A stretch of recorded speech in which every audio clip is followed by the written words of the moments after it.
છેલ્લા લગભગ 30 વર્ષથી હું થરાદ ખાતે રહું છું પોતે શિક્ષક અને સરકારી કર્મચારી હતો. આજે રિટાયર્ડ છું, પછી કવિ છું અને લેખક છું. તો આપણને આજ લખાપીર દાદાના મંદિરે આવ્યા હતા એટલે કવિરાજ મળી ગયા છે. પોતે લેખક પણ છે, કવિ પણ છે, શિક્ષકમાં ફરજ બજાવતા હતા થરાદની અંદર. હા, વાવમાં છે. વાવમાં જ આ રિટાયર્ડ છે. તો આપણે કવિરાજના મોઢે જે પણ બે સારા શબ્દો સાંભળશું. હવે આમાં તમે એવા વ્યક્તિના ધામમાં આજે એકત્રિત થયા છો હાજી કે જે શૂરવીર હતા, હાજી પછી જે ત્યાગી હતા, હાજી જે ભક્ત હતા, જે ભજનીક હતા, અને બીજા આપણું હિન્દુત્વ કે હિન્દુ સંસ્કારો કહેવાય એના એક રક્ષક હતા. હાજી તો પ્રશ્ન એ થાય કે પીર એટલે શું? પીર એટલે આ એક આપણને વિચાર થાય. તો પીર શબ્દ તો મુસ્લિમ ધાર્મિક આગેવાનો હોય, હાજી મુસ્લિમ ધાર્મિક આગેવાનો હોય એ આ એક ફારસી ભાષાનો શબ્દ છે પીર. પીર એ પારસી ભાષાનો શબ્દ તો છે. આપણને વિચાર થાય તો કે આ હિન્દુઓમાં આ પીર શબ્દ કેવી રીતે લાગુ પડ્યો? હાજી આ પહેલી વાત આ છે, હિન્દુઓમાં પીર શબ્દ આ કેવી રીતે લાગુ પડ્યો? ઇસ્લામે કે મુસ્લિમોએ આ દેશમાંથી ઓછામાં ઓછું 600 વર્ષ સુધી શાસન કર્યું. તો એ ટાઈમે એક મોટી વાટાળ પ્રવૃત્તિ ચલાવી, તંત્ર મંત્ર ચમત્કારો આ બધું બતાવી અને અનેક હિન્દુ પ્રજાને મુસલમાન બનાવ્યા અથવા એમને ઇસ્લામ સ્વીકારવાની ફરજ પડી. તો આમના સકંજામાંથી કાઢવા માટે કરી અને આપણા આ હિન્દુ પીરો ઊભા છે આપણે છે.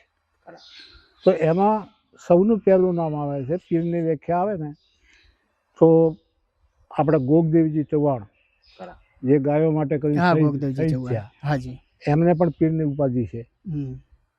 પછી સૌના પહેલાં આ પીર સંપ્રદાયને વ્યવસ્થિત રીતે એનું બંધારણ નક્કી કરી અને બાંધ્યો હોય તે રામાપીર હતા. રામાપીર સમજ્યા ને? રામદેવે પીરે આખું પીર સંપ્રદાય શું છે અને કઈ રીતે ચાલશે, અને એ ટાઈમે રામદેવ પીરે એક મોટી પહેલ કરી. શું કરી કે આપણા હિન્દુ ધર્મમાં આ નાનું આ મોટું આ અસ્પૃશ્ય, આનું ખવાય આનું ન ખવાય, આ જે ભેદભાવો હતા અને આ ભેદભાવોએ હિન્દુ ધર્મને ઘણું નુકસાન કર્યું. તો એને ભૂંસવાનું કામ સૌના પહેલું કામ કર્યું તો રામદેવે પીરે. અને ડાલીબેન જે મેઘવાળની દીકરી હતા એ પોતાના સત્સંગ મંડળમાં સાથે રાખ્યા કે એમના પોતાના શિષ્ય તરીકે સાથે રાખ્યા. આના ભેદભાવો ભૂંસવાની શરૂઆત રામદેવજી પીરે કરી. તો આ મંદિર પણ એવું છે કે આ મંદિરમાં કોઈ પણ જાતિનો હિન્દુ સંપ્રદાયનો માણસ કોઈ પણ જાતિનો હોય તો એની સાથે કોઈ પણ પ્રકારનો પંથવેરો નહીં, ખાવું પીવું બેસવું ધર્મ ધ્યાન આરતી પૂજા જે કંઈ કરવું હોય એને. બરાબર? એટલે પીર સંપ્રદાયે એક તો એ કામ કર્યું કે હિન્દુ ધર્મને એક કઈ રીતે કરવો, હિન્દુ જાતિઓને કઈ રીતે એક કરવી, એક આ કામ કર્યું. અને બીજું મુસ્લિમ પીરોને પડકાર ફેંક્યો કે પીર તમે નથી, પીર અમે છીએ. હા, તમે અમારી સામે બેહો. હે, કારણ કે રામદેવ પીરે એ ટાઈમે અરબસ્તાનમાંથી 5 પીરો આવ્યા હતા અને એમની સાથે બેઠા હતા અને 5 પીરોને હરાયા હતા કે તમે મને ગમે એ પૂછો કે વાત કરો, તમે કોઈ કરો. એટલે આ હિન્દુ પીર સંપ્રદાય છે એ પ્રાચીન નાથ સંપ્રદાયનો એક વિભાગ છે. આપણા જે નવનાથ થઈ ગયા, ગુરુ ગોરખનાથ, ગુરુ મચ્છન્દ્રનાથ અને છેલ્લે રામદેવ પીરના ગુરુ એ બાલકનાથ હતા. બરાબર? તો એ ટાઈમે આ જે નાથ સંપ્રદાય હતો એ અડધા હિન્દુસ્તાનના રાજા મહારાજાઓ હતા એ નાથ સંપ્રદાયને માનતા હતા. એમાં મેવાડ હોય, એમાં જોધપુર હોય, એમાં જેસલમેર હોય. આ ભગવો કલર આવ્યો એ પીર સંપ્રદાય આપ્યો છે. હિન્દુ ધર્મને જો ભગવું કપડું આવ્યું હોય ને તો એ પીર સંપ્રદાય આપ્યું છે.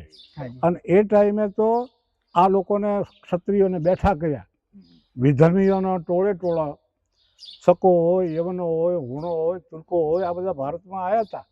બરાબર? અને એમને આ દેશની જમીનમાંથી ભગાડવા માટે એ ટાઈમને જે રાજા મહારાજાઓ હોય એમને ઊભા કરવાનું કામ કર્યું હોય, એમની પીઠ થાબડવાનું કામ કર્યું હોય. તો પીર સંપ્રદાયે એક બીજું કામ કર્યું છે કે હિન્દુ સામ્રાજ્યને વીર બનાવવાનું કામ કર્યું છે, ખરું ખરું કે પરાક્રમી બનાવવાનું કામ કર્યું છે. બરોબર. વાત છે. નહીં કે હાથમાં માળા લઈ અને હરે રામ હરે કૃષ્ણ કરવું. પણ આવડા મોટો હિન્દુ સમુદાય હોય તો આ સંસ્કારનું રક્ષણ કરનારે માણસો મોટા જુએ ને જોઈએ આ. ભાઈ. એટલે હવે એક દુઓ કહીને મારી વાત પૂરી કરું છું. એક જ દુઓ છે, એ જનની જણે તો ત્રણ જણ અને દાતાર દાતાર ભગત કાસુર પણ નહીં તો રે દેવા જણી એ એનો મત ગમાવે ભાઈ ભાઈ તો અમારા લોકકવિએ એ જ કીધું કે આ વિશ્વમાં આ જગતમાં હજારો લાખો કરોડો અબજો જન્મે છે ને મરે છે. આ જન્મતા રહેવાનું મરતા રહેવાની આની કોઈની કાંઈ કિંમત નથી. ખરી ખરી પણ જે માતાએ કે જે સ્ત્રીએ પોતાની કુખથી દાતારોને પેદા કર્યા હોય, ભક્તોને પેદા કર્યા હોય, ખરું ખરું બરાબર, અથવા શૂરવીરોને પેદા કર્યા હોય, બરાબર, તો એ શૂરવીરો છે આ દેશ દુનિયાને કામ આવે છે. અત્યારે આપણે પાળિયા જોવો છે તો હેડતા હલેતા હાલતા નાળિયેરના જેમ વધેરાઈ ગયા છે. વધેરાઈ એમને કાંઈ લેવા દેવા નહોતું. હમ. ક્યાંય અનિતિ થતી હશે, ક્યાંય અત્યાચાર થતો હશે, કોઈ બેન દીકરીઓને રંજાડતો હશે, ખરું ખરું કોઈ ગાયોની કતલ કરતા હશે, તો હાલતા ચાલતા એ લોકો વધેરાઈ ગયા છે. એ ગામના ગોંદરે ઊભા છે, આજે એને તેલ સિંદૂર ચડે છે, માણસ હાથ જોડીને ઊભું રહે છે. એટલે કવિ એમ કહે છે કે આ જગતમાં ત્રણ જ વ્યક્તિ એવા છે, હવે દાતાર હોય, ભગત હોય, શૂરવીર હોય, એને કોઈ જાતિ સાથે લેવા દેવા નથી. એ કોઈ પણ જાતિનો હોઈ શકે છે દાતાર. દાખલા તરીકે આપણે મેવાડનો ભામાસા, હા. મહારાણા પ્રતાપ જ્યારે પોતે પોતાનું લશ્કરે એમના પગાર દેવાની એના પાસે આ શક્તિ નથી, બધું લશ્કર છૂટું થઈ ગયું હતું, ત્યારે ભામાસાએ પોતાના ધનના ભંડારો લાવી અને મહારાણા પ્રતાપના ચરણો મૂક્યા છે ખરા ખરા કે આ બધો પૈસો તમારો છે, ફરીથી બેઠા છો, ફરીથી એકવાર સામે જજોબો, ફરીથી લડો અને તમે ધનની ચિંતા મત કરશો. એટલે ભગત તો નરસિંહ મહેતાને 600 વર્ષ થઈ ગયા છે, 700 વર્ષ. એના અમેરિકામાં છોકરો જાણે છે કે ગુજરાતમાં કોઈક નરસિંહ મહેતા થઈ ગયો. હા હા પણ નરસિંહ મહેતા શું છે કે ભગત છે એ સંસ્કાર આપવાનું કામ કરે છે. દયા હોય, ધર્મ હોય, સત્ય હોય, નીતિ હોય, પ્રમાણિકતા હોય, આ સમાજમાં આવે, માણસો આને અનુસરતા થાય, આના માર્ગે ચાલે તો સમાજમાં સુખ ને શાંતિ થાય. સુખ ને શાંતિ. તો જેટલી દાતારની કિંમત છે એટલી શૂરવીરની કિંમત છે, જેટલી શૂરવીરની કિંમત છે એટલી ભગતની કિંમત છે. આમાં આપણે કહી શકાય એમ નથી કે શૂરવીર મોટો કે દાતાર મોટો કે ભગત મોટો, બરાબર, બરાબર છે. પણ આ ત્રણ હોય ત્યાં સુધી આ સંસાર સારી રીતે ચાલે ચાલે. બોલો લખા પીરની જય. પુનઃ જો ખાનગી નીકળું મળે. હા, ઓલું તમે જે પુસ્તક કહેતા હતા ને, પુસ્તક આ હાથમાં રાખો તમે. હા તો કહો. નહીં, પુસ્તક વિશે થોડું કહી દો તો શું જેને ખરીદવું હોય બીજી વાર છપાય તો ખરીદી શકે ને વધારે પડતું knowledge લઈ શકે.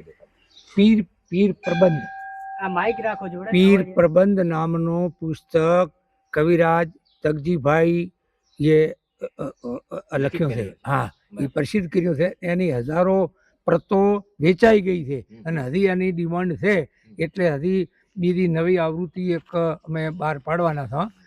એટલે ટૂંક સમયમાં જ એનો એક છાપવા માટે લાવવાનો છે. એટલે એમાં બધી વિગતવાર મોટું લગભગ 200 પેજનું છે પુસ્તક. અને બીજી ઓલી ચોપડી લાવી, હા, એમનો આખો ટૂંક સાર, એ લખાપીર વિશેનો ટૂંક સાર, એમાં પુસ્તિકા, નાની પુસ્તિકામાં જ લખાયેલું છે. હા, અને આ ટ્રસ્ટ 2001માં રજીસ્ટર થયેલું છે, 2001 છે. અને ત્યાંથી એની કૃપાથી આ બધું એનું આ બધા ભેળા મળીને એનું સંચાલન કરો છો. 26 વર્ષ જેવું